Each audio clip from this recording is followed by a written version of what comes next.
I mentioned in the last Backlog battling video, I wanted to talk about Adventure Time Pirates of the Enchiridion in this video. Now, I'd wanted to play that game for a while, not because I was certain that it was going to be the be-all, end-all RPG of this generation, but rather because Adventure Time has a special place in my heart. I've always really enjoyed it since I first saw it about probably 9-10 years ago. My wife and I actually had Adventure Time themed wedding invitations. It was like wedding time, the two of us high-fiving in Adventure Time style, so it was pretty damn fun, and it, like I said, it has a special place in my heart. So when it came up on Games with Gold, I was like, I can't pass up this opportunity, so I'm going to try it out. And to be honest, in a word, it's good. It's good. Like, it's nothing extraordinary, but it was fun. If I had a kid, I would definitely use this to get them into role-playing games, because it's very straightforward, it's quite simple to pick up. You know, I think the only time I ever died in the game was in one of the stealth sections where if you get into a fight, you're basically left with like one character against 5. And in those cases, it can be pretty hard to actually win.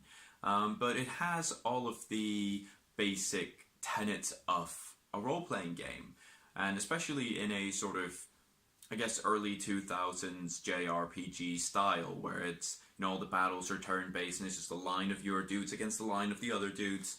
And it has the sort of, you know, weaknesses and strengths, so instead of it being quite as in-depth as something like Divinity in Original Sin 2, which I've been playing recently as well, it's very straightforward in a way where it's like, you know, ice dudes are sensitive to fire, but then you can also, there's also all these different, very Adventure Time themed status ailments, like, you know, you can get flooped or confused or donkey-brained. So, actually, it's poo-brained. Donkey-brained is It's Always Sunny in Philadelphia. That was a bit of a mistake, but anyway, moving on. But it's good fun. Like I said, it's very straightforward. I think it took me about, you know, 15 to 20 hours to actually 100% the whole game, get everything done, all of the achievements, and overall it was a pretty sweet ride. I had fun exploring. It mirrored the humor and the fun aspects of the show quite well, although I will say that certain parts of the game, in terms of the 100% completion, were quite dragged out. Like, completing all of the side quests wasn't really that hard, but there was a lot of sort of unexciting and fairly pointless feeling traversal needed in that, because you sail around and having to sail between parts of the map isn't very exciting, and one of the side quests is actually fighting every single ship that you find out in the open waters, but there's not really a way to figure out where the last one is when you've destroyed all the others. So I think probably my last hour and a half of the game was just hunting that last ship down, because it was the final achievement I was missing.